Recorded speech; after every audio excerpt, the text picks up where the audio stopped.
Welcome back to some more news, guys. Call of Duty has released a bunch of news lately, just like the weapon balances on the 18th, and in honor of those, this is actually some grease gun gameplay. I don't normally use the grease gun, but for today's video, I decided to got a pretty good run through some hardcore domination with it. So without any further ado, let's go over those weapon balances. We got the FG42 with a recoil buff and a slight fire rate buff. They basically sort of went back on what they did originally because they sort of nerfed it a little too hard. The grease gun, we see a recoil adjustment to give players more control and an ADS transition time buff. I can attest to both of those being very helpful in the grease gun's viability and its overall effectiveness in the field. The Kar 98 has seen an ADS transition time nerf. There's a lot of controversy around the Kar 98 and the Lee Enfield because both of those received ADS transition time nerfs and buffs. The Kar 98 was a nerf, the Lee Enfield was a buff. Lee Enfield was said to be pretty slow, Kar 98 was said to be pretty fast, so they adjusted them. However, the base weapons seem to be the only ones that definitely 100% got their nerf and buff respectively, because a lot of the variants people are using, like the Kar 98 Torpedo, seem to be without the nerf and or buff depending on which weapon you're referring to and which variant. The Combat Shotgun, we see a slight max damage range nerf, still an overall buff to where it was at the launch of games, so the Combat Shotgun is technically still stronger than it was upon release. However, you are going to see, if you have been using the shotgun a lot lately, Combat Shotgun a lot lately, you will see a slight reduction in its overall effectiveness comparatively to a week or two prior to this adjustment. The sawed-off shotgun has received a max and mid damage range buff, basically meaning that that damage out to mid and max ranges are going to be, it's going to be hitting a little harder, buffed to number of pellets to kill. You don't have to have that grouping quite as tight, so now this weapon may be more viable and more efficient without steady aim attached to it. Reload time buff, you're just going to reload a little faster, and hip spread nerf. So the spread's a little wider, but there is a buff to the number of pellets to kill.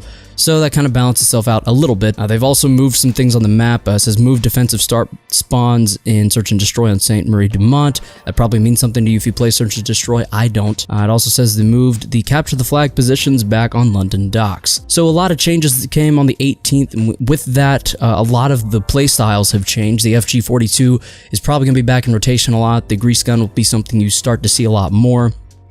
I've used it quite a bit. I've almost got it gold now, so that's pretty exciting. It's a fun gun to use. Korean Savage, if you've watched any of his videos, refers to it as the SMG bar. Kind of agree with that. It's a pretty great gun. And now on to the Resistance event, which is the big news. This is probably some of the most ambitious changes we've seen in Call of Duty to date. So what we're going to be seeing with this event, to start from the top, are 5 weeks of different things like free gifts in the form of a new Resistance supply drop, multiple double XP events each week, new weekly orders, new daily orders, new contracts, and featured playlists including Demolition and Prop Hunt. That's right, we're seeing 2 new game modes and a bunch of new just overall things coming to the game with this Resistance event.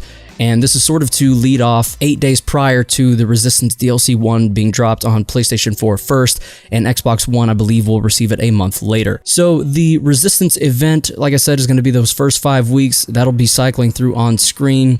Feel free to pause the video at any point if you want to check each of those things. I'm not going to go over all of them individually. That would just take a ridiculous amount of time. And we're going to see the return of Captain Butcher. You might recognize him from the Winter Siege event. That's right, he is back. Captain Butcher is back from the front lines where he witnessed the determination of Resistance fighters across Europe. So we're seeing his return. He'll be bringing us new Resistance supply drops, new collections, new contracts. He'll have all that stuff for you over in headquarters. Just go check out the Quartermaster. And we're seeing a new division. That's right, similar to what we saw in Black Ops 3 with the addition of Blackjack. However, this is more of a permanent addition. As I'm sure you're familiar, Blackjack was sort of a temporary specialist that you could call in, use for a while, and then he'd go away. This division is here to stay and has a really cool situation with pistol use. Searching for targets. Enemy capturing bear. I'm not sure if they will even be allowed to have a primary. It doesn't seem as so based on the picture and the video from the trailer, but you do get a tactical knife with a pistol and an extra pistol attachment as part of the Resistance Division's skill set. Much like each one has its own specialties and so on down the list, Resistance has its own set. It is a brand new division with the 9mm SAP pistol and tactical knife skill, allowing that tac knife with the pistol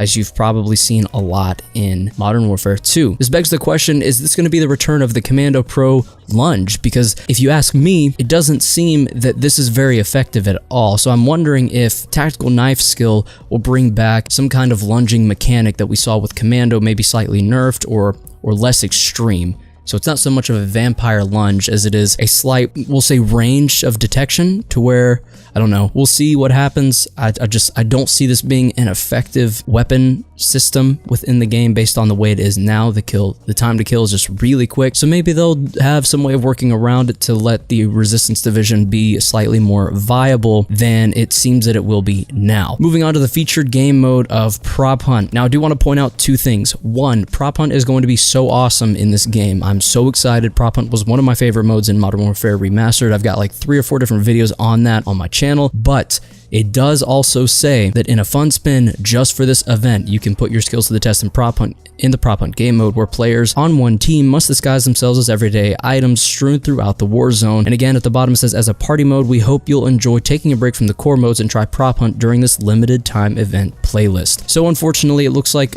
Prop Hunt is going to be a very limited time thing. They've made that very clear within this image, just this image. And if you ask me, it's very unfortunate because I love Prop Hunt. I go back to it even today sometimes on Modern Warfare Remastered. It's so fun and such a great game that I don't want to see it go away. I would love to see a party playlist added on from featured, core, and hardcore, kind of like Black Ops used to have. Just have a party playlist and add this as the first one, and then maybe later on the road we get gun game, like a permanent gun game. I know we got one from Winter Siege, but a more permanent gun game, permanent Prop Hunt, and then maybe we'll see other party modes from the past or new ones that Raven has in development that we haven't seen yet. And along with that, we're getting Demolition. Now this one does not seem to have any limited engagement. It just has a basic description of Demolition, that they're introducing they're introducing new to World War II, the classic Call of Duty game mode, Demolition, where it's basically search and destroy, but there's this dynamic combat of player respawns that results in non-stop action, as they say here. And I'm excited about that. Demolition's a lot of fun, but I really wish they wouldn't have made Prop Hunt so blatantly clear that it's temporary. Going back to Modern Warfare Remastered, I know that Prop Hunt, while it was around for those weekend warfares, it made up 58 to 65%, I think was the peak of player base constantly. While it was out, over half of the player base was playing Prop Hunt at any given time. So I don't understand why it's not sticking around. I guess that's to keep people from swarming to it, or maybe it's to keep it in scarce supply and demand, maybe. I'm not really sure. Either way, I'm still a little disappointed, but excited for Demolition. We are getting new Resistance gear. We're seeing Polish Resistance in the Resistance Division. This is just another outfit, or a new outfit for the Resistance Division.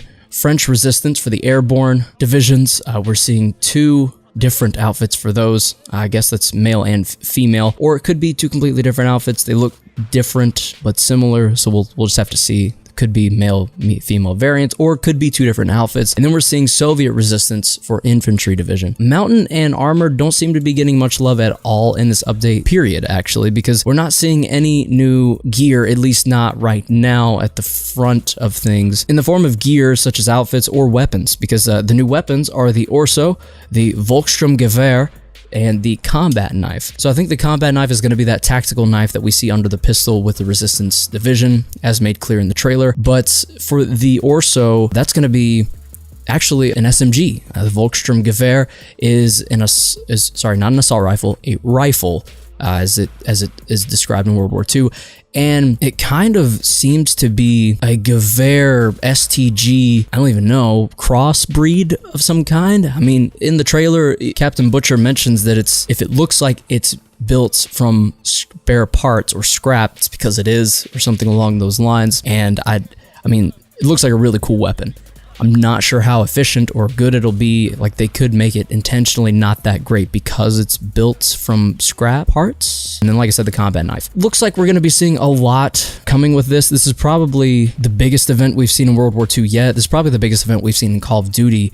And Michael Condrey actually did say over on Reddit that this is going to be one of the most ambitious months in post-release Call of Duty history. So there's no telling what else we'll be seeing in the near future, but I'm excited for it. I hope you are too. And yeah, that's going to be it for the news video. Enjoy the rest of the gameplay. I hope you like it. I'll bring up the music volumes a bit towards the end, let you guys just kick back and enjoy that if you want to. If you want to click off now, go ahead. This is the end of the video. If you enjoyed it, thank you for liking. Make sure you subscribe while you're here to hear more about Call of Duty news in the future. And if you didn't like it, if you don't seem to care for this format, feel free to dislike it. If you do, you. Just kidding, guys. Thanks again so much for watching. And as always, stay frosty and stay humble.